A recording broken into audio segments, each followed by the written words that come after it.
कलिकालानले दग्धान् जीवान् स्त्रातुं समुद्यतः राजचन्द्रसुधा सिन्धुर्नमस्तस्मै स्मराम्यहम्। नमः शिवर्धमानाय निर्धुतकलिलात्मने सालोकानां त्रिलोकानां यद्विद्यादर्पणायते अज्ञानतिमिरान्धानां ज्ञानाञ्जनशलाकया चक्षुरुन्मीलितं येन तस्मै श्रीगुरवे नमः। सत्श्रुतने नमस्कार, तारक त्रिपुटीने नमस्कार, असीम उपकारी आत्माने नमस्कार, मावित्रोने नमस्कार, माविત્રો સમાન મુરબ્બીઓ મુમુક્ષોને નમસ્કાર। પરમ કૃપાળુ દેવ પ્રણીત વચનામૃતજી પત્રાંક 311 લઈએ તે પહેલા પત્રાંક 310માં છેલ્લી કડી હતી કે યોગના બીજ ઇહા ગ્રહે જીનવર શુદ્ધ પ્રણામો રે ભાવાચારજ સેવના ભવ ઉદ્વેગ સુઠામો રે વીરજીને શર દેશના। 8 યોગ દૃષ્ટિની સજ્જાઈમાં પહેલી યોગ દૃષ્ટિમાં જે કડી આવે છે તે કડીની વાત છે। અહીંયા કૃપાદેવે મૂકી છે એટલે એનું મહાત્મ્ય અધકેરું થઈ જાય છે કે યોગના બીજ ઇહા ગ્રહે। પત્ર કોને લખ્યો છે? ત્રિભુવનભાઈ માણેકચંદને। અને ત્રિભુવનભાઈને અને અંબાલાલભાઈને ખંભાતવાસી મુમુક્ષુઓને યોગ્યતા લાવવા માટેનું ઘણું બધું લખાયું છે। કેટલીક યોગ્યતા થઈ છે પણ કેટલીક યોગ્યતામાં નહીં જેવી કચાશ છે, કમી છે અને પૂરી કરવાની છે। તો યોગ્યતા લાવવા માટે આ કડીમાં અહીં મૂકી દીધી છે કે યોગના બીજ ઇહા ગ્રહે, એટલે યોગ દૃષ્ટિ તો છે, મોક્ષે લઈ જાય તેવી જોડાવી દે તેવી દૃષ્ટિ, એ 8 યોગ દૃષ્ટિ, અને એમાં પહેલી 4 દૃષ્ટિમાં જીવ આવે છે, ઉત્તરોત્તર પ્રગતિ કરે છે, પછી 5મી દૃષ્ટિમાં આવે ત્યારે સમ્યક દર્શન થાય છે કે આત્મજ્ઞાન થાય છે। 5 દૃષ્ટિ પહેલાંનું છે એ પ્રી કન્ડિશન્સની જેમ યોગ્યતા પ્રાપ્ત કરવા માટેની વાત છે। તો યોગના બીજ ઇહા ગ્રહે અને યોગ્યતાની વાત છે। તો યોગના બીજ કહેતા મોક્ષના બીજ, મોક્ષ પ્રાપ્તિના જે 3 મુખ્ય કારણ કયા છે આ કડીમાં, આ ગાથામાં, અનુસંધાનમાં તે ગ્રહણ કરવાના છે। જીનવર શુદ્ધ પ્રણામો રે, જેને કોઈને સમ્યક દર્શન જોઈએ છે કે જે દૃષ્ટિમાં આવે છે તે, એટલે કે પહેલી દૃષ્ટિમાં રહેલો જીવ અહીંયા કેવા ગુણ પ્રગટ કરે છે? જીનવર શુદ્ધ પ્રણામો રે, એટલે જીનવરને શુદ્ધ પ્રણામ કરે છે। તો શું બધા જીનવરને શુદ્ધ પ્રણામ નથી કરતા? તો કે બરોબર છે, નિષ્કામ ભક્તિથી પ્રણામ થયો નથી, કરતા નથી। કંઈ ને કંઈ આશા અપેક્ષા અરમાન હોય છે, કંઈ ને કંઈ ભાવ શુદ્ધિમાં કમી હોય છે। અહીંયા એવી નિષ્કામ ભક્તિ છે, નિષ્પૃહા ભક્તિ છે કે કંઈ જ માગતા નથી, કોઈ જ અપેક્ષા નથી, શુદ્ધ પ્રણામ કરે છે। એ પ્રણામ કરતી વખતે કોઈ જાણે કે બીજો ભાવ નથી, દેહ ભાવ નથી, સંસાર ભાવ નથી, એવા ભાવથી પ્રણામ કરે છે। તો આ દૃષ્ટિમાં આવે સમ્યક દર્શનને તો હજી ઘણી વાર છે, તો પણ પહેલી દૃષ્ટિમાં પણ આ લક્ષણ હોવું જોઈએ। જીનવર શુદ્ધ પ્રણામ એ પહેલું બીજ થયું યોગનું કે મોક્ષનું। બીજું ભાવાચારજ સેવના, ભાવાચારજ એટલે ભાવ આચાર્ય, ભાવ મુનિ જે કયો તે, એની વિનય વૈયાવચ વૈયાવૃત્ય શબ્દ છે તે કરે। એટલે વિનય કરે એટલે પગે લાગ્યા કરે એમ નહીં, પણ એમને શું જોઈએ છે, શું જમવું છે, આહાર પાણીની, ઔષધ આદિની કોઈ પણ નાની મોટી જરૂરિયાતની એ જે કંઈ છે તે સેવા સેવના કરે છે, એટલો જીવ યોગ્ય થાય છે। એટલે ભાવાચાર્યની સેવના। ત્રીજું ભવ ઉદ્વેગ સુઠામો રે, એને ભવ પ્રત્યે ઉદ્વેગ છે, એટલે કે નિર્વેદ ભાવના આવી ગઈ છે।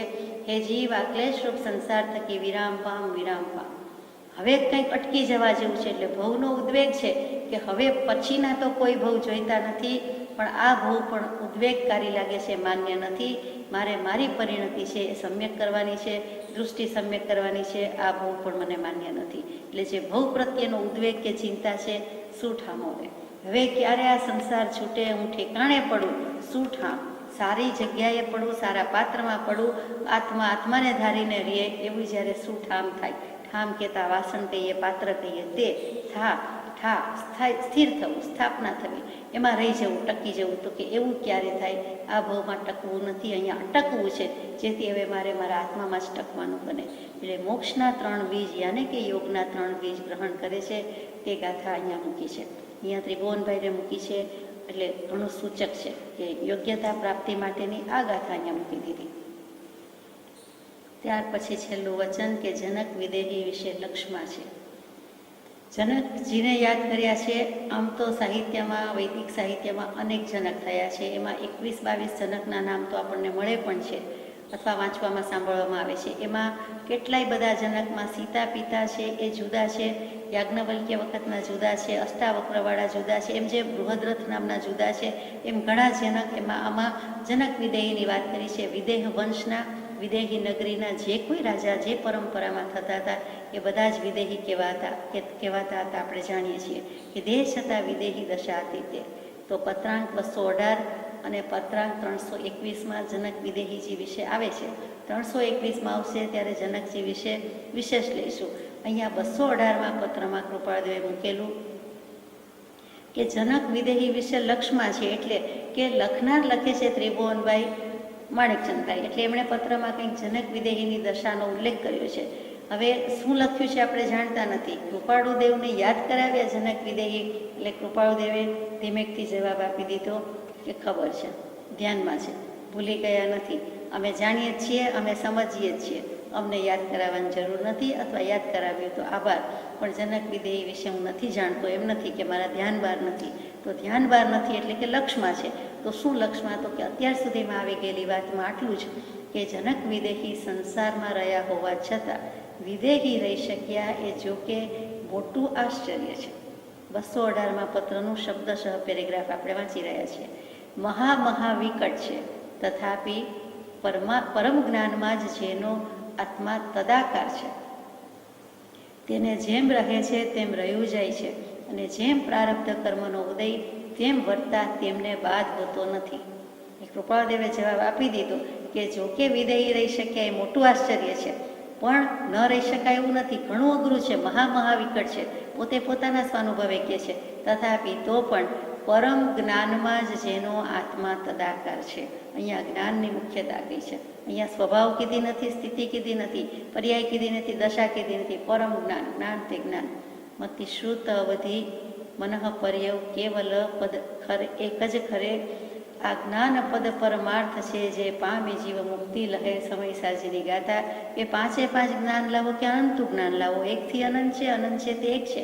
તો પરમ જ્ઞાન તો એક જ છે, અનંતું છે. તો એમાં જ જેનો આત્મા તદાકાર છે, એટલે આત્મજ્ઞાન જ છે. કેવળ નિજ સ્વભાવનું અખંડ ભલે જ્ઞાન ન હોય, પણ તદાકાર તો છે જ.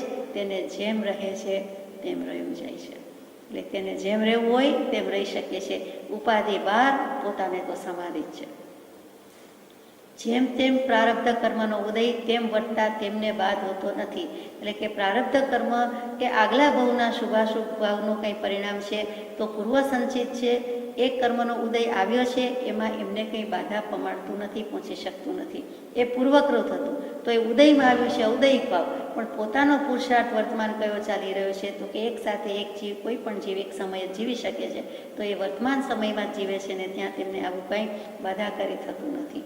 એટલે તરત જ જવાબ આપી દીધો કે પ્રારબ્ધ કરીને આપણે વેઠીએ, વેદીએ કે કૂટી મરીએ, પણ તેમ નથી. કર્મભાવ અજ્ઞાન છે, મોક્ષભાવ નિજવાસ. અત્યારે તો આત્મામાં રહી શકાય ને, પૂર્વ સંચિત જે હોય તે, જે આવ્યું હોય તે, એટલે પોતે આત્મભાવે રહી શકે છે. એટલે કહી શકે છે દેહ સહિતનું જેનું અહમપણું મટી ગયું છે, એવા તે મહાભાગ્યનો દેહ પણ આત્મભાવે જ જાણે વર્તતો હતો.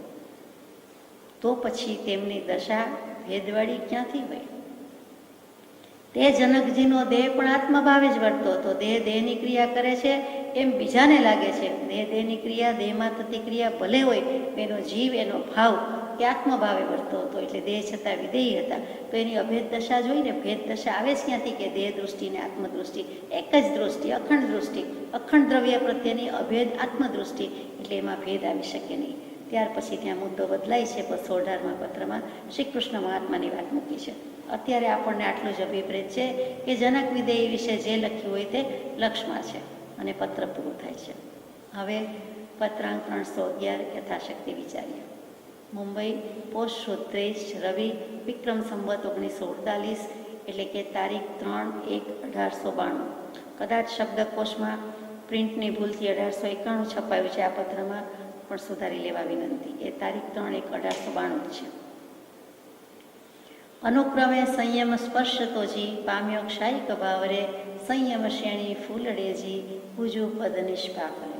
એ ગાથા ગઈકાલે વિચારી હતી કે ક્ષમા વિજયજી મહારાજ, ઉત્તમ વિજયજી મહારાજ, એટલે કે ક્ષમા વિજયજી મહારાજ પછી એક મહારાજ જીન વિજયજી થયા, એમના શિષ્ય તે ઉત્તમ વિજયજી મહારાજ, એમણે સંયમ શ્રેણી સ્તવન લખ્યું. વિક્રમ સંવત 1799માં સુરતમાં શ્રી સુરત તીર્થમાં અને સૂર્યમંડળ પાર્શ્વનાથ મંદિરમાં આ સ્તવન એમણે રચ્યું છે. અને તે સ્તવનની 4 ઢાળ છે, કુલ 51 ગાથા છે. પહેલી ઢાળની 22 ગાથા કે જેમાં સંયમ શ્રેણીની ષટસ્થાન પ્રરૂપણા છે. બહુ વિષય ગંભીર ગહન છે, સૂક્ષ્મ છે. અત્યારે આપણે વધારે વિગતમાં જતા નથી, પણ આપણી સામે 22 ગાથા પણ નથી. એ પહેલી ઢાળની 22 ગાથામાં મંગલાચરણ રૂપે જે મહાવીર સ્વામીને વંદના કરી છે તે પહેલાં આપણે ગઈકાલે એક કડી લીધી 309 પત્રમાં, અને ત્યાર પછી બીજી કડી તે અનુક્રમે સંયમ સ્પર્શતોજીએ છે. એટલે સ્તવનાત્મક નમસ્કાર અને વંદનાત્મક નમસ્કાર પૂરા થયા. અહીંયા મહાવીર સ્વામીને હું પણ સંયમના શ્રેણીના પુષ્પથી અર્ચના પૂજના કરું છું. કે સાચી અંજલિ તો કૃપાળુદેવ હોય કે મહાવીર સ્વામીને એ જ છે કે આપણે તેમના જેવા થઈએ. આત્માથી સૌહીન એ તો પ્રભુએ આપ્યો વર્તુ ચરણાધીન, એટલે કે છે હું આપના ચરણ કમળમાં અમારી દશાનું ફૂલ મૂકું છું. સંયમના વિશિષ્ટ સ્થાન એક પછી એક થતા જાય છે તે હું ચડાવતો જાઉં છું. આગળ જઈએ તો પેલી ઢાળમાં આ પ્રમાણે વાત હતી. ષટ સ્થાન પતિત હાનિ વૃત્તિ થયા કરતી હોય છે, તે ષટ સ્થાન સંયમ શ્રેણીને પણ લાગુ પડે. અને એમાં જે ષટ સ્થાન પ્રરૂપણા છે એ ઘણો કર્મ ગ્રંથનો અથવા તો જટિલ વિષય છે, પણ વિચારવા જેવું છે. અને ત્યાર પછી શું મૂક્યું તો કે બીજી ગાથા, બીજી ઢાળ છે એમાં 8 ગાથા મૂકી છે, એમાં યંત્રની સ્થાપના કરી છે. ત્રીજી ઢાળ છે એમાં 10 ગાથા મૂકી છે, એમાં અહઠાણ પ્રરૂપણા મૂકી છે. અને ચોથી ઢાળમાં 11 ગાથા છે જેમાં કળશ છે. અને તે 11 ગાથા પૈકી અહીંયા કેટલીક ગાથા કૃપાળુદેવે 2-3 મૂકી છે તેનો વિચાર કરીએ. તો ચોથી ઢાળ એની બીજી કડી શું છે? શુદ્ધ નિરંજન અલખ અગોચર એ હિજ સાધ્ય સુહાયો રે, જ્ઞાન ક્રિયા અવલંબી ફરસ્યો અનુભવ સિદ્ધિ ઉપાયો રે, ગાયો ગાયો ગાયો રે ભલે જગત ગુરુ ગાયો રે. શુદ્ધ નિરંજન અલખ અગોચર એ હિજ સાધ્ય સુહાયો રે. આત્માના વિશેષણ શુદ્ધ બુદ્ધ ચૈતન્ય ગન સ્વયં જ્યોતિ સુખધામ. બીજું કહીએ કેટલું કર વિચાર તો પામ. એક જ દ્રવ્ય જગતમાં હોય તો એ શુદ્ધ જ હોય. બગડે બેસે આ જીવ પૂતગલ અને વળી બીજા 4 દ્રવ્ય એટલે કે જે ષટ દ્રવ્યાત્મક જગત છે એની વાત આવી. તો અહીંયા શુદ્ધ જ કહી દીધું છે, શોધી કાઢવાનું છે. શુદ્ધ એટલે શુદ્ધ, પ્યોર, સ્વચ્છ એ પણ ખરું, નિર્મળ પવિત્ર એ પણ ખરું, અને સાથે સાથે શોધવું એ પણ આપણે શોધન ક્રિયા વિજ્ઞાનના પ્રયોગમાં આવતું એ આત્મા ખોજવાની શોધવાની ક્રિયા પ્રક્રિયા છે. તેવું જો કોઈ તત્વ હોય તો તે શુદ્ધ છે. તો શુદ્ધ થયો છે પછી નિરંજન છે, એટલે કે કોઈ કર્મ એને આંજી શકતા નથી, પ્રભાવિત કરી શકતા નથી. એટલે કર્મ ત્યાં રહી શકતા જ નથી, આવી શકતા જ નથી, ટકી શકતા જ નથી. એવું અલગ નિરંજન પદ પ્રાપ્ત કર્યું છે તે શુદ્ધ છે, નિરંજન છે. પછી અલગ પણ આવ્યું કે અલક્ષ્ય, એટલે કે લખ એટલે લખવું કહીએ છીએ, પણ લક્ષ ઉપરથી લક્ષ શબ્દ આવ્યો. જ્યાં લક્ષ કરવું છે પણ થઈ શકતું નથી. આકાશ સામે જોયા કરવું છે પણ મીટ માંડીને જોઈએ છે, પણ પછી આંબી શકતા નથી, પહોંચી શકતા નથી. અગર તો અનંતતા અને અસીમતામાં આપણે ખોવાઈ જઈએ છીએ, ડૂબી જઈએ છીએ, પણ કાંઈ લક્ષ થઈ શકતો નથી. આકાશમાં કોઈ કે આ બિંદુ કે આ પોઈન્ટ, તારા જેવો તારા ગમે એટલો દેદીપ્યમાન ઉગેલો હોય અને શુક્લ પક્ષ હોય, તેમ છતાં આપણે જોઈએ તેટલું એના પર લક્ષ કરી શકતા નથી. પણ એ તો હજી દેખાય છે, પણ અલક્ષ્ય આત્મા તો અરૂપી અમૂર્ત, અને ત્યાં આપણે પહોંચી શકતા નથી. તો કે પહોંચવાનું તો ત્યાં જ છે, અનુભવીને પહોંચવાનું છે, પણ રીતસરનું દેખીતો દેખાતો નથી. એ તો આત્મપ્રદેશ કેવલ જ્ઞાન થાય ત્યારે જ જોઈ શકાય છે, દેખી શકાય છે. તો આત્મા અનુભવી શકાય, આત્મા જાણી શકાય. તો એવું અલગ તત્વ છે, ઈશ્વર તત્વ છે, નિરંજન તત્વ છે, પરમાત્મા તત્વ છે, તેનું નામ અલગ. અને અગોચર, ઇન્દ્રિયો જ્યાં જઈ શકતી નથી. ગોચર, ઇન્દ્રિયો કે મન વડે પહોંચી શકાતું નથી, એટલે અગોચર છે. અહીંયા ગોચર એટલે ગાયો ચરે છે તે ગોચર વાત નથી. અહીંયા અગોચર છે કે ત્યાં કાંઈ જ જઈ શકતું નથી, ઇન્દ્રિયો વડે તો તેનું જ્ઞાન થઈ શકતું જ નથી. એવો આત્મા પરમાત્મા છે કયો તે. એ જ સાધ્ય સુહાયો રે. એને જ સાધવાનો છે, એને જ સાબિત કરવાનો છે અને સ્વરૂપ સિદ્ધિ કરવાની છે. સુહાયો શોભિતમાન છે, એ જો સાધ્ય થાય તો શોભિત થાય, આત્મા પરમાત્મા થાય તો પૂરેપૂરો સાધ્ય સુહાયો કહેવાય, બાકી કેવી રીતે કહેવાય? શરૂઆતમાં અંતરાત્મા થાય અને પછી તરત જ પરમાત્મા પદની ઝાંખી થઈ છે એ પ્રકાશ રૂપે પરિપૂર્ણ થાય છે. જ્ઞાન ક્રિયા અવલંબી ફરસ્યો અનુભવ સિદ્ધિ ઉપાયો રે. આ જ્ઞાન અને ક્રિયા બંનેને અવલંબીને સ્પર્શન કરતો જાય છે. સંયમ સ્થાન છે એની વાત છે. એટલે જ્ઞાન અને ક્રિયા બંને આવી. જ્ઞાન ક્રિયાભ્યામ મોક્ષ. એકલું જ્ઞાન મોક્ષે લઈ જઈ શકતું નથી, એકલી ક્રિયા પણ મોક્ષે લઈ જઈ શકતી નથી. બંને આંખ અને પાંખ સમાન છે. તો જ્ઞાન ક્રિયાને અવલંબતો એના આધારે જતો ઓફકોર્સ પેલું જ્ઞાન છે. પ્રથમ જ્ઞાનને પછી ક્રિયા, શ્રી સિદ્ધાંતે ભાખ્યું રે. જ્ઞાનને વંદો જ્ઞાન મનિંદો, જ્ઞાનીય શિવ સુખ ચાખ્યું રે. સિદ્ધ ચક્ર પદ વંદો રે ભવિકા. તો જ્ઞાન ક્રિયા બંનેને અવલંબન લેતો એની સ્પર્શના કરતો અનુભવ સિદ્ધિ ઉપાયો રે. આત્માનો અનુભવ એમનેમ થતો નથી, બંને સાથે રહેલા છે. એટલે અનુભવરૂપી સિદ્ધિ કે સાબિતી, એટલે કે સિદ્ધિ હાંસલ કરી લીધી છે, પ્રાપ્ત કરી લીધી છે. તે જ ઉપાય છે. ઉપાય એટલે આપણે રોજ બોલતા હોય એટલે નવાઈ નથી લાગતી શબ્દમાં. ઉપવત્તા આઈ છે, ઉપવત્તા અય, પછી ઉપવત્તા આઈ થયું એટલે ઉપ નજીક, પાસે, સમીપ, અને અય જવું આવે ત્યાં જાણવું આવે. એટલે પાસે જવાનું જ્ઞાન કે પાસે જવાનું જાણકારી જેમાં છે તે, કે જેનાથી થાય છે એનું નામ ઉપાય છે. મોક્ષનો ઉપાય છે એટલે મોક્ષની પાસે જઈ શકાય છે, મોક્ષની પાસે જાણી શકાય છે, બેસી શકાય છે, જે કહ્યું તે સ્થિતિ કરી શકાય છે. તો એવા ઉપાયમાં રસ છે. કોઈ પણ વાતનો ઉપાય કહીએ એટલે તે વાતનો ઉપાય કે તે પ્રશ્નનો ઉપાય કે તે કંઈ પણ કાર્યનો ઉપાય એટલે શું? તો કે એની બાજુમાં જઈને બેસવું, એટલે કે એ હસ્તગત કરવું અથવા તો હાંસલ કરવું, સિદ્ધ કરવું. ત્યાર પછીની ગાથા છે ચોથી ઢાળની 8મી કડી છે. રાય સિદ્ધાર્થ વંશ વિભૂષણ ત્રિશલા રાણી જાયો રે. અજ અજરામર સહજાનંદી ધ્યાન ભુવનમાં ધ્યાયો રે. ગાયો ગાયો ગાયો રે ભલે જગતગુરુ ગાયો રે. એટલે ત્યાં જગતગુરુ મહાવીર સ્વામીને કહેવામાં આવ્યું છે. તો રાય સિદ્ધાર્થ વંશ વિભૂષણ, તો કે સિદ્ધાર્થના પુત્ર છે, એટલે કે મહાવીર સ્વામીના પિતાશ્રીનું નામ સિદ્ધાર્થ રાજા છે. એટલે રાય સિદ્ધાર્થ વંશ, સિદ્ધાર્થ રાજાના કુળમાં વંશમાં જે કોઈ વિભૂષણ શોભિત થયા છે, બરાબર શોભિત થયા છે, વિભૂષી રહ્યા છે, શણગાર સમા થયા છે, એવા કોણ? તો કે ત્રિશલા રાણી જાયા રે. ત્રિશલા રાણીની કુખે ઉતર્યા છે તે મહાવીર સ્વામી, ક્યાંય મહાવીર નામ નથી. સિદ્ધાર્થ રાજા અને ત્રિશલા માતાની કુખે જે જન્મ્યા છે તે મહાવીર સ્વામી. અજરામર, અભાવ સૂચક બતાવે છે, નહીંના અર્થમાં છે. અને જાય તે જન્મે છે, જે જન્મતો નથી તેનું નામ અજ. અજ એટલે બકરો, બકરી જાણીતો શબ્દ છે. અહીંયા અજ એટલે શું છે? તો કે ચોખાને કહે છે ના, અહીંયા અજ કોને કહે છે? જે વસ્તુને જન્મ નથી, જે વસ્તુ અનુત્પન્ન છે. તો અનુત્પન્ન એવો આત્મા, એને પછી પિતા પુત્ર માતા પુત્રી કોઈ સંબંધ હોઈ શકતા જ નથી. આત્મા એમ ઉત્પન્ન કરી શકાતો નથી, એટલે એને આત્માનું વિશેષણ છે અજ. અજરામર, પાછું અજર અને અમર. જરા વૃદ્ધાવસ્થા, વાર્ધક્ય, એ આત્મા જન્મતોય નથી અને આત્માને વૃદ્ધાવસ્થા પણ હોતી નથી. બાલ્યાવસ્થા, યુવાવસ્થા, વૃદ્ધાવસ્થા પર્યાય છે, પર્યાય દૃષ્ટિ છે. આત્માને, શુદ્ધાત્માને હકીકતમાં આત્મદ્રવ્યને આવું કાંઈ જ હોતું નથી, એટલે તે કેવું ઠીક નથી. એટલે અજ પછી અજર, એટલે જન્મય નથી, જરાય નથી. અમર, મરણય નથી, એટલે જન્મ જરા મરણથી રહિત એવો આત્મા. તો કે એનું સ્વરૂપ શું છે? જન્મ જરા મરણ તો નથી આવ્યું, તો કે સહજ આનંદી, સહજ સ્વાભાવિક સાથે જ જાય છે એવો સ્વભાવ, એવું સ્વરૂપ ધરાવનારો, અને આનંદ ગુણ કે આનંદ પર્યાય છે. એટલે સુખને ગુણ કયો તો આનંદને પર્યાય કયો, જેમ કેવું હોય તેમ કયો, પણ સુખ અને આનંદ શબ્દ સાથે જ જાય. નિર્દોષ સુખ, નિર્દોષ આનંદ, લો ગમે ત્યાંથી ભલે. ગમે ત્યાં વાંચો વેદાંત દર્શન ને ઉપનિષદમાં તો હંમેશા સુખ અને આનંદની વાત કે શબ્દ પ્રયોગ સાથે જ આવે. એમાં ઘણું રહસ્ય છે, મહાત્મ્ય છે. કૃપાળુદેવે પણ એ રીતે મૂકેલું જ છે. જ્યારે જ્યાં મૂકવાનું છે ત્યારે સુખ અને આનંદ બંને સાથે લીધેલા છે. અને એમાં નિર્દોષ સુખ, નિર્દોષ આનંદ આત્મા સિવાય કોઈનો હોતો નથી. કોઈ એમ કે અમે કાર્ડ્સ રમીએ, નિર્દોષ રમીએ, એ જુગાર થોડો કહેવાય, એ તો નિર્દોષ આનંદ છે. અમે જોક સાંભળીએ તો નિર્દોષ આનંદ છે. ખડખડાટ હસવાનું જ છે ને એમાં કંઈ થોડું બીજું કંઈ આવે છે, બીજાની નિંદા વાત કૂટલી નથી આવતી, એ નથી આવતી, એ સારું છે, પણ એથી એને નિર્દોષ કહેવાય નહીં. એ તો બધું સદોષ જ છે. બાળકનું નિર્દોષ હાસ્ય કહીએ છીએ, હકીકતમાં એ નિર્દોષ હાસ્ય થોડું છે. એમ લખ્યું બોલ્યું જાય છે, જોયું જાય છે, હકીકતમાં બાળકનું હાસ્ય પણ નિર્દોષ તો નથી જ, અને એને જોનારો પણ નિર્દોષ દૃષ્ટિથી જોતો નથી, એટલે એ રીતે પણ નિર્દોષ હાસ્ય નથી.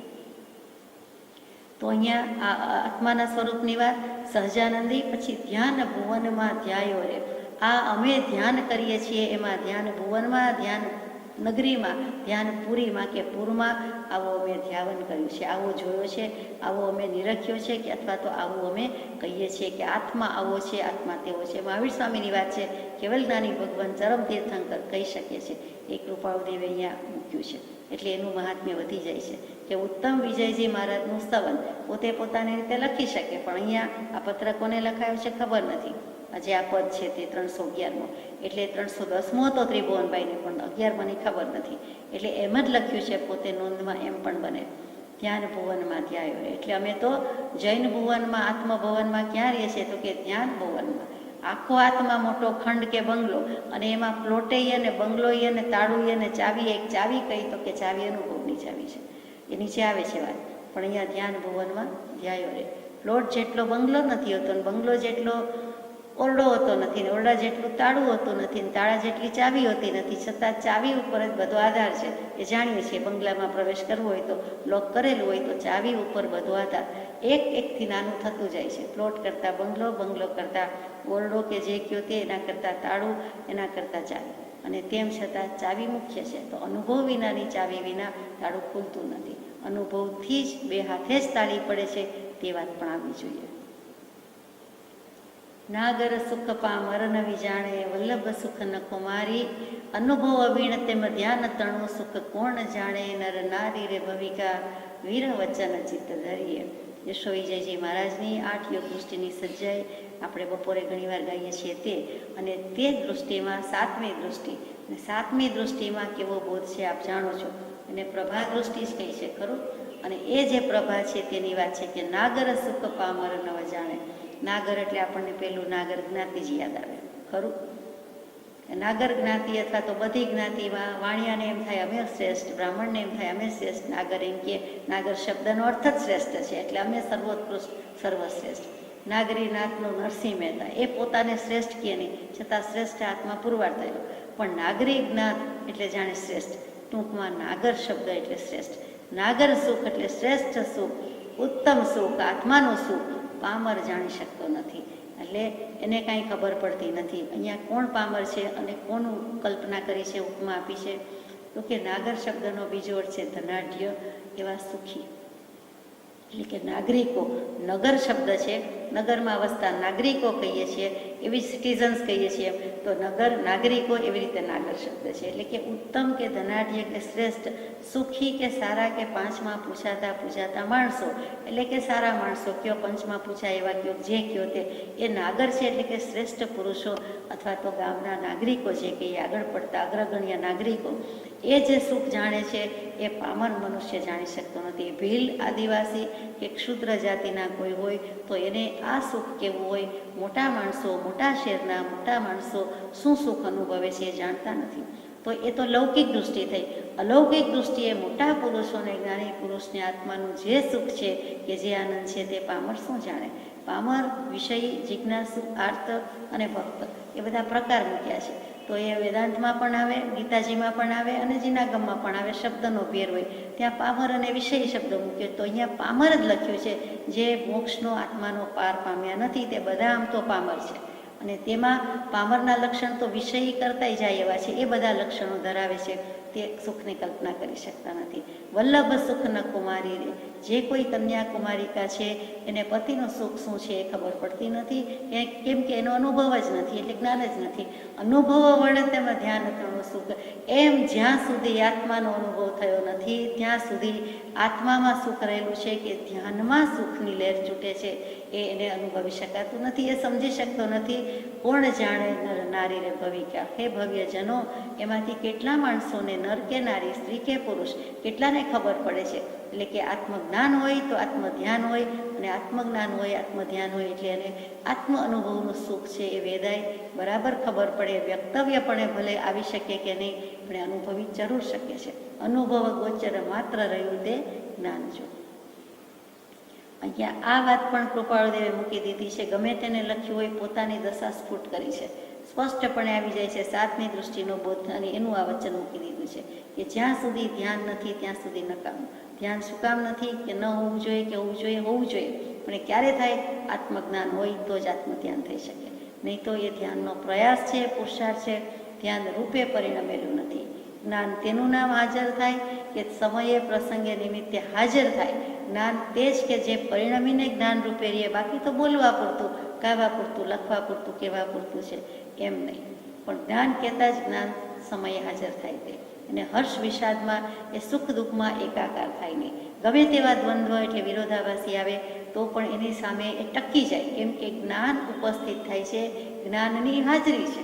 જ્ઞાની છે, અનુભવી છે, એનું જ્ઞાન ખડું થાય છે, એની ચોકી પેરો ભરે છે, એને મીઠડાઈને રહેલું છે, એટલે એના કિલ્લામાં, એના ભાવના કિલ્લામાં બીજા ભાવને પ્રવેશવા દેતું નથી. એ વજ્રની કે વજ્રની દિવાલ આવી ગઈ છે, જળચેતનનો ભેદ છે, આત્માનો અનુભવ છે, એટલે ત્યાં જ્ઞાન ખડું થાય છે.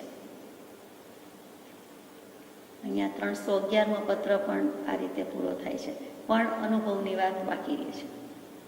આપણે અનુભવ શબ્દ એટલો જલ્દી ભૂલી જઈએ છીએ કે અનુભવ એટલે શું એ વિચારતા નથી. તો કે કોઈ પણ વસ્તુ એનો કંઈક સુખદ અનુભવ લાગ્યો હોય, સાતાકારી કંઈક લાગણી થઈ હોય અને ફરી યાદ કરવાનું મન થાય, ફરી તે ચાખવાનું, ખાવાનું, જવાનું, યાદ કરવામાં બધું આવી ગયું, એ મન થાય તેમના અનુભવ. એટલે પહેલાં કંઈક અનુભવ્યું છે, એટલે કે પહેલાં સ્વાદ્યું, ચાખ્યું, કંઈક લાગણી સંવેદન તંત્ર જાગેલું છે, પછી અનુભવ ફોલો, પછી એની પાછળ પાછળ જવાનું મન થાય કે એને યાદ કરવાનું મન થાય, તેનું નામ અનુભવ. પ્રાણ સમાન ઉદાન વ્યાનકું સમ્યક ગુહકું ઉત્થાન અપાન હોવું જોઈએ. સહજ સ્વભાવ સુરંગ સભા મેં અનુભવ અનહદતાન આત્મ ધ્યાન સમાન જગત મેં સાધન નવી કૌસાન. સિદ્ધાનંદજી મહારાજ ફરમાવી ગયા. કેવું કહે છે કે પ્રાણ સમાન ઉદાન વ્યાનકું સમ્યક ગ્રહકું એટલે ગ્રહણ કરીને, અને અપાન એટલે જે વ્યાન વાયુ, અપાન વાયુ, એ જે બધા પ્રાણને વાયુની વાત છે, એટલે કે દ્રવ્ય પ્રાણાયામની વાત છે, તે મૂકી છે. પણ એ બધા કરતાં સહજ સ્વભાવ સુરંગ સભામે અનુભવ આનંદમાન અનહદ તાન, કે જે અનહદનું કે અનાહત નાદનું જે તાન જાગે છે, આત્મા સાથે એક લીન થાય છે, તાર થાય છે, એક તારી ભક્તિ કહીએ છીએ. એક તારો વગાડતા કોઈને જોયા હશે, સાંભળ્યા હશે, ખબર છે કે કેવું સંગીત વાગે, અદ્ભુત હોય. કહેવાય કે સીધું સાદું વાજેન્ત્ર છે એક તારો, પણ એક તારામાંથી જેમ રામસાગરના રણકારે છૂટવાની વાર્તાનો ભણકાર થઈ જાય, એમ જ એ એક તારામાંથી, એટલે એક લીન છે, એક તાર છે. એક તારી ચાસણી બેનો કે છે મીઠાઈ બનાવવામાં. અહીંયા એક તાર આત્મા અને આત્માની વૃત્તિ અને આત્મામાં જ, બીજું કાંઈ નથી. છે એક તાન થાય એ જ અનહદ તાન છે, અને એ જ અનહદ તાન એ અનાહતના જ છે. અને ત્યાં આત્માનું સંગીત સ્વાભાવિક વાગે છે. કેવું? તો કે સહજ સ્વભાવ સુરંગ સભામે. ક્યારે થાય છે? અનુભવની દશા હોય છે ત્યારે થાય છે. એને જ આત્મધ્યાન કીધું છે. આત્મધ્યાન સમાન જગત મેં સાધન નવી કૌસાન. કોઈ બીજું આવું સુંદર શ્રેષ્ઠ સાધન જોયું કે સાંભળ્યું નથી. એટલે જે કંઈ છે તે આત્મધ્યાનની બલિહારી છે, અને એના મૂળમાં કંઈ હોય તો એ આત્મ અનુભવ છે. એ જ વસ્તુ યશો વિજયજી મહારાજનું સ્તવન ગાઈએ છીએ સવારે. હમ મગન ભયે પ્રભુ ધ્યાન મેં વિસર ગઈ દુવિધા તન મન કી અચિરા સુત ગુણગાન મેં હમ મગન ભયે પ્રભુ ધ્યાન મેં. એ ભગવાન, અમે તો ધ્યાનમાં કે પ્રભુમાં મગ્ન જ થઈ ગયા છે, અમને કાંઈ ખબર નથી. કેમ?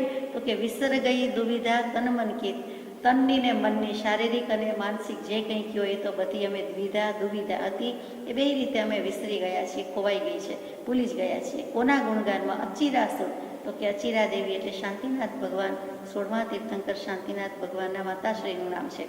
એટલે માતુશ્રી અચિરાજી એટલે અચિરાનંદન, એટલે અચિરા સુત ગુણગાન મેં.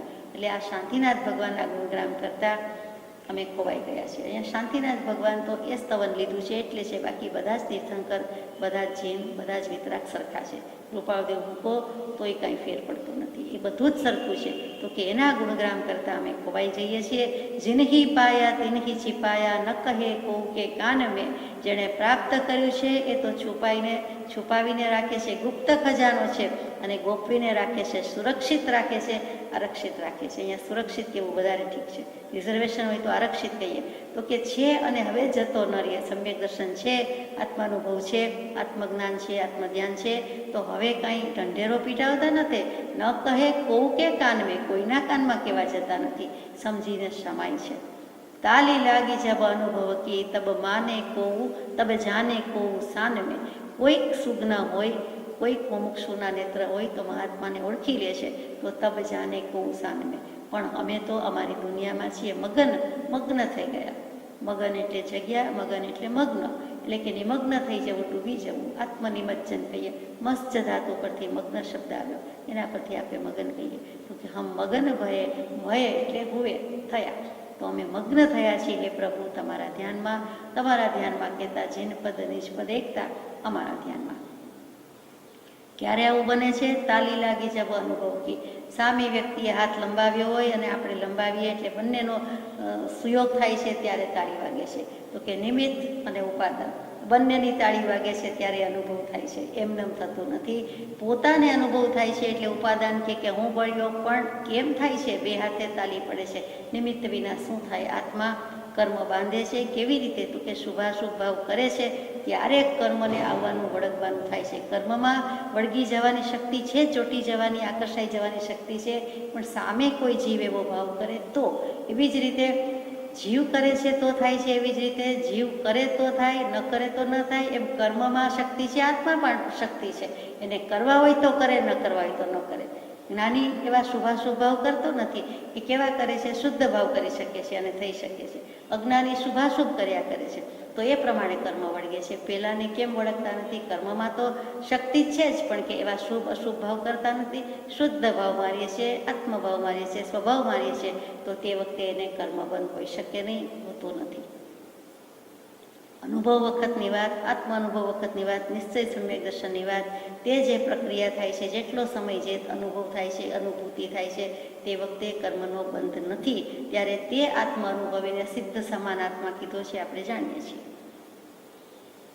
ટૂંકમાં અહીંયા કૃપાળુદેવે આ બધું યાદ કરીને લખીને ક્યાંય નોટબુકમાં વાંચ્યું ને ઉતારીને મૂકી દીધું એમ નથી, પણ આત્માએ, પોતાના આત્માએ આ બધી દશા પ્રાપ્ત કરતો જાય છે, અનુભૂતિ થતી જાય છે, એટલે પાને ચડાવ્યું છે એ ભૂલવા જેવું નથી, એ ખાસ યાદ રાખવા જેવું છે। મન થયું ને લખી દીધું, પુસ્તકમાંથી ઉતારી દીધું, જેમ અત્યારે આપણે કરતા હોઈએ તેમ નથી। આ અનુભવ સ્વસંવેદન પ્રત્યક્ષ જ્ઞાન થયું છે અને પછી આ દશા છે ને શાસ્ત્રો ટેલી કરે છે, સાક્ષી પૂરે છે કે આ પ્રમાણે યશો વિજયજી મહારાજે કહ્યું, એની પહેલાં થઈ ગયેલા હરિભદ્ર સુરીજીએ કહ્યું અને લોકો સુધી આ રીતે આવ્યું છે। પણ અમે તો એ દશામાંથી અનુભવી રહ્યા છીએ, પસાર થઈ રહ્યા છીએ। આ રસ્તો અમે જોયો છે, રસ્તે પસાર થતા જઈએ છીએ અને કહેતા જઈએ છીએ કે આ આંબલીનું ઝાડ આવ્યું, આ લીંબુનું ઝાડ આવ્યું, આ કેરીનું ઝાડ આવ્યું, આ પીપળો, અહીંયા છાયો છે, અહીંયા છાયા નથી। જેને બાવળના કાંટામાં એમ થાય કે નહીં છાયા અમે શું, કે એમાંથી એ ગુણ લે છે કે બાવળ જેવું બાવળ કહીએ, પણ બબુલ વૃક્ષ કહીએ તે એના કાંટા છે, પણ કાંટા નહીં, તો કે કાંટા છે તો એની છાયા, એના પડછાયામાં કાંટા થોડા છે, એવો તો ગુણ ગ્રહણ કરે। આલોચનામાં ગાઈએ છીએ તે અહીંયા 311મો પત્ર પૂરો થાય છે, એના જ અનુસંધાનમાં 312મો પત્ર, મુંબઈ પોસ્ટ સુદ 5મ ભોમ વિક્રમ સંવત 1948, તારીખ 5/1/1892। એક દિવસ રહીને જ પત્ર લખ્યો છે। કોને લખ્યો છે? તો કે પરમ પૂજ્ય શ્રી અંબાલાલભાઈને, એટલે ખંભાતવાસી મુમુક્ષો ઉપર વરસાદ છે। સૌભાગભાઈ ઉપર છે આ બાજુ, સાયલાવાળા સૌભાગભાઈ, આ બાજુ ખંભાતવાળા ભાઈઓ ઉપર વરસાદ છે। યોગ્યતા લાવીને માર્ગે વહેતા કરવા છે। પ્રભુ શ્રીજીને એટલું મળી શક્યું નથી, આ બધા જ એટલું મળ્યું નથી, પછી મળ્યું છે, પણ સત્સંગ સમાગમની શરૂઆત છે। મુનિ ઉપર પત્ર લખાય, મુનિએ પત્ર લખાય, એ પત્ર વ્યવહારની પણ કેટલીક મર્યાદા છે કે એ પ્રતિબંધ છે। આજે એટલી શિથિલતા રહી છે એટલે એટલું દેખાતું નથી, પણ આવી કડકાઈ કે ઉત્તમ ચર્યા હતી અને હોવી ઘટે, શાસ્ત્રોમાં પણ નિર્દેશ કર્યો છે, પ્રભુશ્રીજીએ પણ પૂછ્યું છે અને પછી કૃપાળદેવે કહ્યું છે।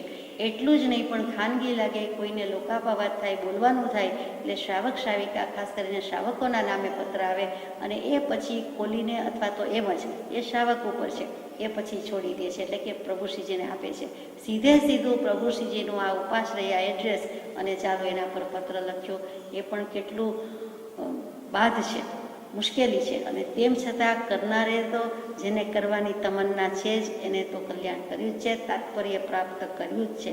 એમાં વિરહમાં અને વિરોધમાં પણ કલ્યાણ કરી ગયા છે પુરુષોને। ફરી નમસ્કાર છે। પત્રાંક 312, ક્ષાયિક ચારિત્રને સંભાળીએ છીએ। જનક વિદેહીની વાત લક્ષમાં છે, કરસનદાસનું પત્ર લક્ષમાં છે, બોધ સ્વરૂપના યથાયોગ્ય. આમાં મુખ્ય વાત શું છે?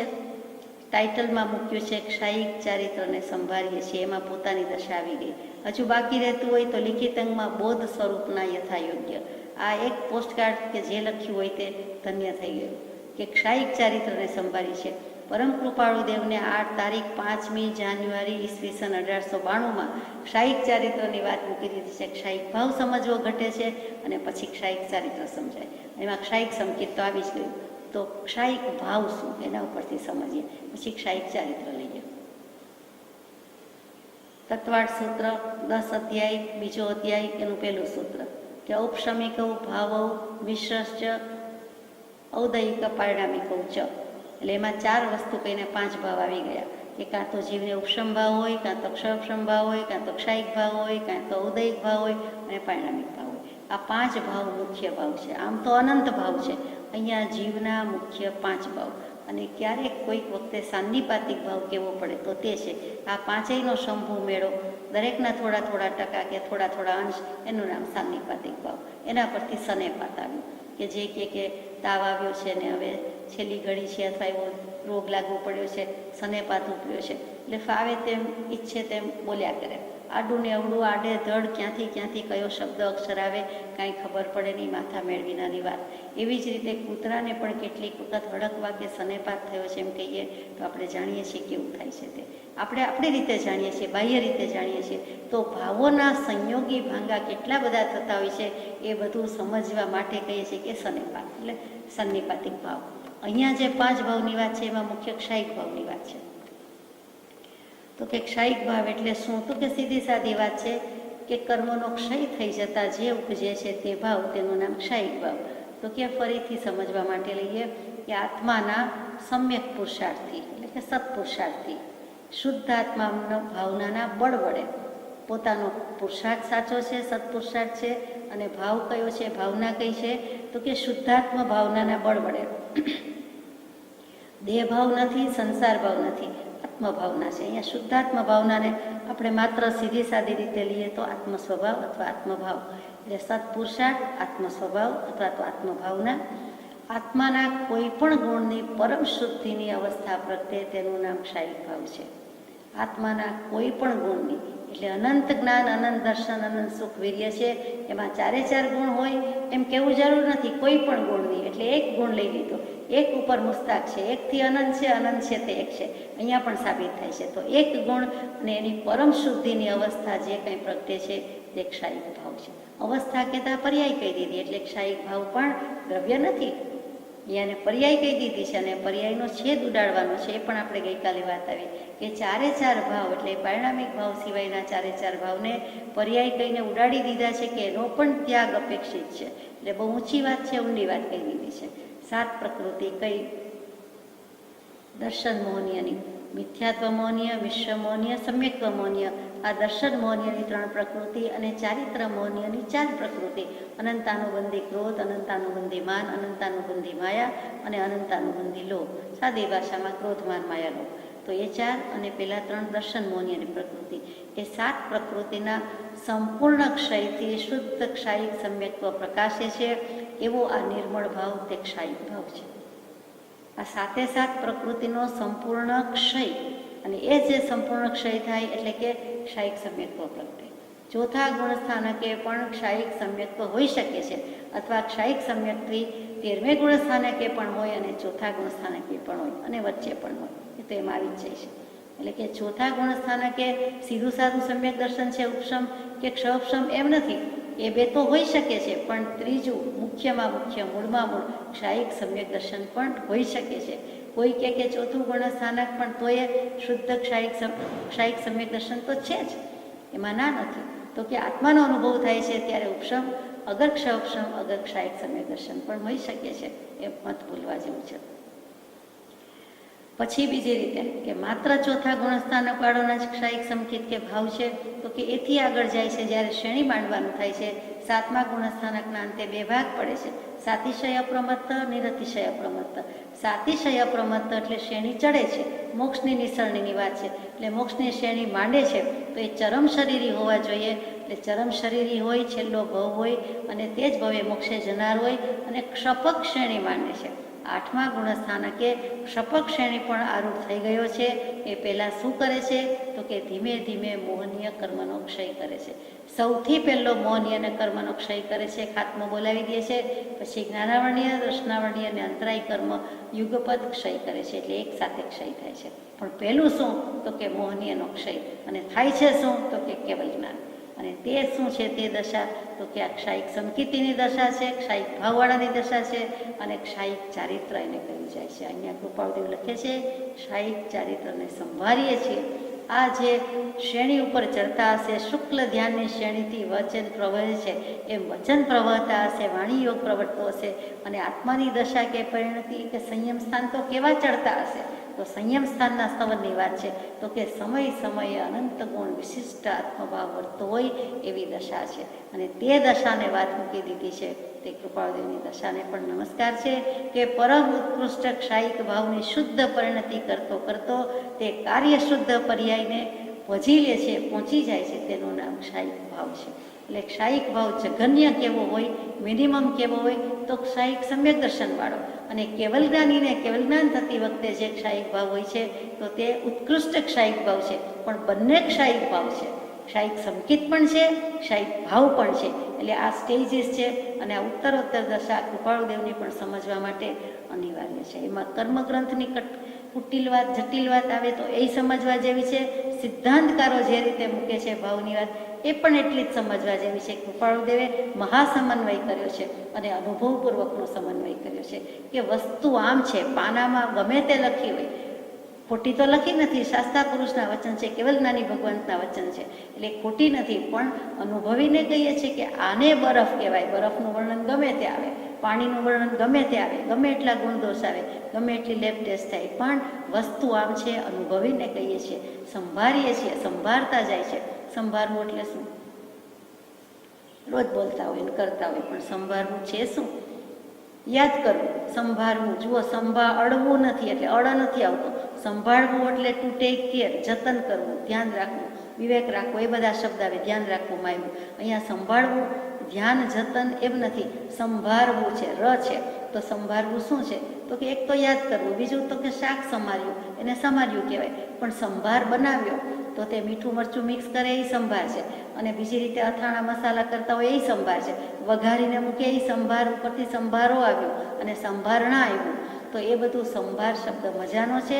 સમવત્તા ભૃ, સમ્યક પ્રકારે ભરીએ છીએ, પૂરીએ છીએ, ભરણ પોષણ કરીએ છીએ. કોનું? આત્માનું. આત્મભાવનાના પુરુષાર્થ વડે આત્મ સ્વભાવમાં રહેવા માટે એ જે કરવામાં આવે છે એનું નામ સંભાળવું. એટલે કે તેમાં ને તેમાં છીએ. આત્મા જાણે કે મરચું હોય અને મરચામાં સંભારો મસાલો પૂરતા હોય તેમ, એવી રીતે આત્માના અનંત ગુણો છે. એ બધાનો મસાલો પોતે ને પોતે ભરનાર છે, પોતાનામાં ભરનાર પૂરનાર છે, અને એનું નામ સંભાર છે. એ વઘારનાર, ખાનાર, પીનાર, બનાવનાર, જે શબ્દ ષટકારક છે તે પોતે ને પોતે. એટલે ક્ષાયિક ચારિત્ર આનું નામ છે. અને એને અમે સંભાળીએ છીએ, એને અમે યાદ કરીએ છીએ, એના જ સંભાળણા સેવીએ છીએ. મહાવીર સ્વામી વખતે કૃપાળુદેવ તેમના છેલ્લા અંતેવાસી શિષ્ય હતા અને તે વખતનો બોધ પણ એમને સાંભળી આવ્યો છે. એ પછીના પત્રમાં હમણાં જ આપે છે. પોષ સુદ પાંચમનો વાંચી રહ્યા છીએ, પોષ સુદ સાતમ, એક દિવસ પછી એ બધું આવે જ છે. એટલે એ બધું લખાય છે, એ ભાવમાંથી પસાર થઈ રહ્યા છે. એ પરિણતિ અહીંયા ચખે ચડાવી છે, પાને ચડાવી છે કે ક્ષાયિક ચારિત્રને કહેવાય. એને સંભાળીએ છીએ કે અહો તે પુરુષોનું ક્ષાયિક ચારિત્ર, અહો અમે પણ તે દશામાં હતા, પણ કંઈક લઘુશંકા જેટલા પ્રમાદથી બાકી રહી ગયું, તે હવે પૂરું કરી દઈએ. જનક વિદેહીની વાત લક્ષ્માં છે.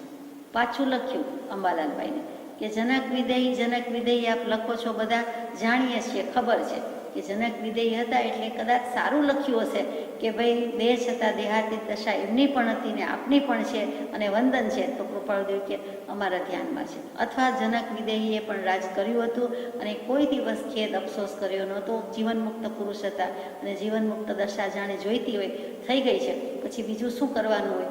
તો કદાચ લખેને કૃપાળુદેવને એવું થઈ જાય કે હશે, ખબર નથી, આપણે તો અનુમાનથી કાલી ગયેલી વાત કરીએ છીએ. કાંઈક પત્રમાં લખ્યું છે, કૃપાળુદેવ લખે છે કે વાત લક્ષમાં છે, વાત જાણવામાં છે. હજી એ જ ભાઈને થોડા વખત પછી લખશે એ જનક વિદેહીની વાત હાલ જાણવાનું ફળ તમને નથી. તમે એનું લખ્યા કરો છો, પૂછ્યા કરો છો, પણ તમારે જાણવાની જરૂર નથી. એનું ફળ કંઈ તમને નથી. શું ફાયદો છે? શું ફેર પડશે? શું પરિણામ મળશે? શું કામ એની જ વાત ઉખેડો છો? જનક વિદેહી જેવી દશા તો કરો કે લાવો, અથવા તો સમજો. જેની હોય, કૃપાળુદેવની હોય તો એ સમજે છે, એ અનુભૂતિમાંથી પસાર થઈ રહ્યા છે, તો એના પ્રત્યે લક્ષ્ય આપવાનું છે. એટલે કે થોડુંક કંઈક લખાઈ જાય, કહેવાઈ જાય કે પૂછાઈ જાય તો એ કૃપાળુદેવના જવાબમાં સમજી જાય કે આ મારે કહેવા જેવું, પૂછવા જેવું કે લખવા જેવું નહોતું. વાત ધ્યાનમાં છે, લક્ષમાં છે. કરસનદાસનો પત્ર લક્ષમાં છે. એ જ કિશનદાસ હું માનું છું, સમજુ છું ત્યાં સુધી, ખંભાતવાળા. એ જ કિશનદાસ, એ જ કૃષ્ણદાસ અને એ જ કરસનદાસ. કૃષ્ણ, કરસન ને કિશન હું માનું છું ત્યાં સુધી ત્રણેય એક જ પાત્ર છે. અને એ બધા અંબાલાલભાઈ, ત્રિભુવનભાઈ, કરસનદાસભાઈ બધા સત્સંગી છે. એટલે એકનો પત્ર આવતા બધાને ગોળના ગાડા, સોનાના ગાડા તરત જ નમસ્કાર વિનય કરીને વાંચનારા અને સાથે બેસીને વિચારનારા. એટલે એકને લખ્યું તે બધાને લખ્યા બરોબર છે. તે જ વ્યક્તિને લખાયું છે કે તમને જનક વિદેહ વિશે હમણાં જાણવાનું કંઈ કામ નથી, ફળ નથી. લિખિતાંગ બોધ સ્વરૂપના યથાયોગ્ય. બોધ સ્વરૂપ શું? તો કે પોતે જ બુદ્ધ એટલે જાણવું. પોતે ને પોતાનો આત્માનો બોધ લાગી ગયો છે. પોતે જ ગૌતમ બુદ્ધ કયો કે ગમે તેવા બુદ્ધ કયો, શુદ્ધ બુદ્ધ ચૈતન્યગન પોતે થઈ ગયા છે. એટલે પોતે બોધ સ્વરૂપ છે અને એના યથાયોગ્ય જે કાંઈ કયો તે જે વ્યક્તિને જે લાગવું પડે તે યથાયોગ્ય. એટલે આપણે કહી દઈએ, આપણે પણ લખતા શીખી ગયા કે યથાયોગ્ય એટલે અમુકને પ્રણામ, અમુકને વંદન, અમુકને યાદી, અમુકને વાલ, બાળકોને પ્યાર. લાંબુ ન કરવું પડે એટલે બધાને ઘરમાં સૌને યથાયોગ્ય. એમાં બધું આવી ગયું, બધા જવાબ આવી ગયા. આમ યથાયોગ્ય શબ્દ બહુ મજાનો છે, ગંભીર શબ્દ છે, પણ આપણે વ્યવહારમાં વાપરીને સામાન્ય કરી નાખ્યું છે. અહીંયા આ પત્ર પૂરો થઈ જાય છે. પણ ક્ષાયિક ભાવ, ક્ષાયિક સમ્યક દર્શન, ક્ષાયિક ચારિત્ર બહુ વિચારવા જેવા છે. કે ક્ષાયિક સમ્યક દર્શન હોય એટલે ક્ષાયિક ભાવ થયો, પણ અંશે થયો, એ જઘન્ય થયો, મિનિમમ થયો. ચોથું ગુણસ્થાન એ અંશે મોક્ષ સ્વરૂપ થયો. મોક્ષનું બીજ, કેવલ જ્ઞાનનું બીજ, પણ અંશે એટલે ત્યાં કહેવાય તો ખરો. એટલે ક્ષાયિક ભાવ ત્યાં પણ કહેવાય એવું આપણે માનતા આવ્યા છીએ કે ક્ષાયિક ભાવ કહીએ એટલે કેવલ જ્ઞાન જ કહેવાય. મોટે ભાગે ક્ષાયિક ભાવ, ક્ષાયિક ચારિત્ર અને કેવલ જ્ઞાનમાં પરિણમે પરિણમે બરાબર છે, પણ જ્યાં સુધી ન પરિણમે ત્યાં સુધી ક્ષાયિક સમ્યક દર્શન અને એને ક્ષાયિક ભાવ પણ કયો જાય છે. એટલે ક્ષાયિક લબ્ધિ. અને જ્યારે ક્ષાયિક લબ્ધિ કહીએ ત્યારે કેવલ જ્ઞાનના કારણે ઉપજતી નવ લબ્ધિ, તેમાં બધું જ ક્ષાયિક આવે. ક્ષાયિક જ્ઞાન, દર્શન, સુખ, વીર્ય, દાન, લાભ, ભોગ, ઉપભોગ, વીર્ય, આગળ ક્ષાયિક શબ્દ લગાડી દેવાનો. તો એ બધું ક્ષાયિક છે. એ ક્ષાયિક લબ્ધિ કહેવાય. એ કેવલ જ્ઞાનીને જોઈએ બરોબર છે, પરંતુ ક્ષાયિક ભાવને ક્ષાયિક સમ્યક દર્શન તો ચોથા ગુણસ્થાન વર્તી જીવને પણ હોય. એટલે કે ક્ષાયિક સમકીતી કોઈ પણ હોય તો એને ક્ષાયિક ભાવ જઘન્યપણે પણ કહેવાય તો ખરો છે. અને ઉત્કૃષ્ટ ક્યારે થાય તો કે પરિપૂર્ણ કેવલ જ્ઞાન થાય ત્યારે થાય.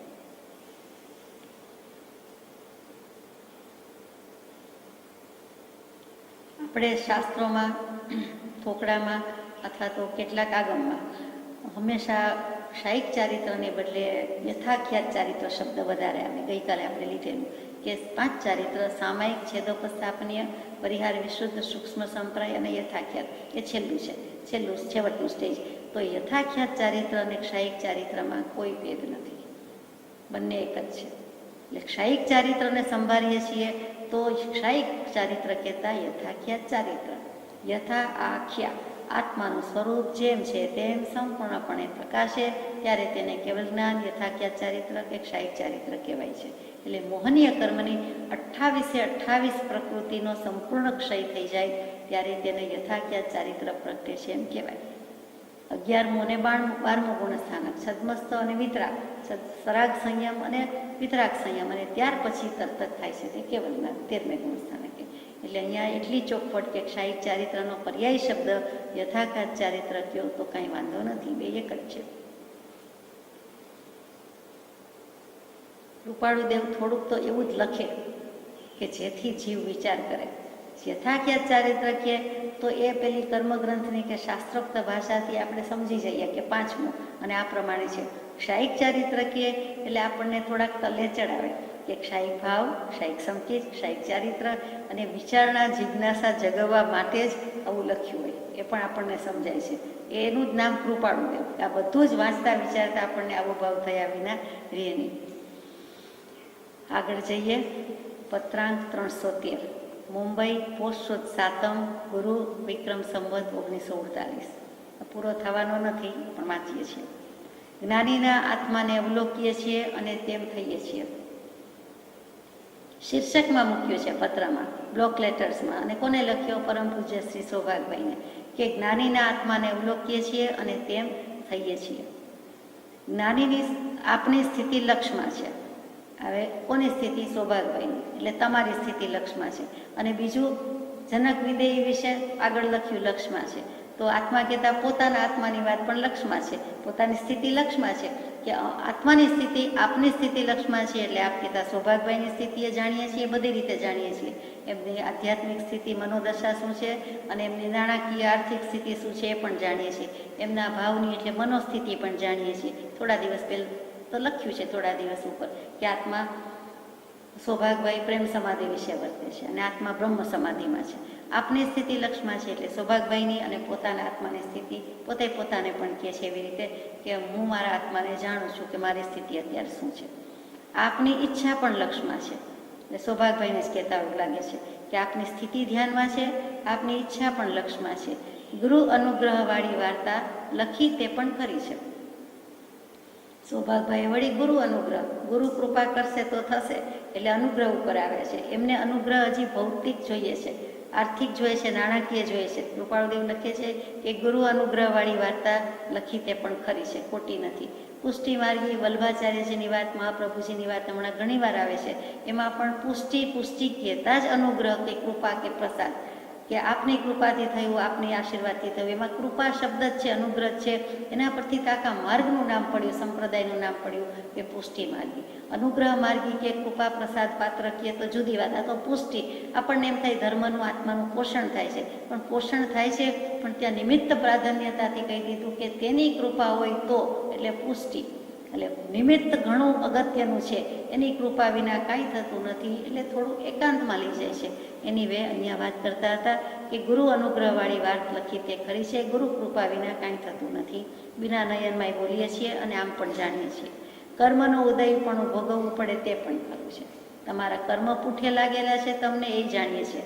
આપ અતિશય ખેદ વખતો વખત પામી જાઓ છો તે પણ જાણીએ છીએ. વિયોગનો તાપ અસહ્ય આપને રહે છે તે પણ જાણીએ છીએ. કૃપાળુદેવે જાણીએ છીએ ઉપર ધોધમાર વરસાદ છે કે બધું જ જાણીએ છીએ. હવે કંઈ કેવું છે પણ એ જ લખ્યા કરું છો એમ.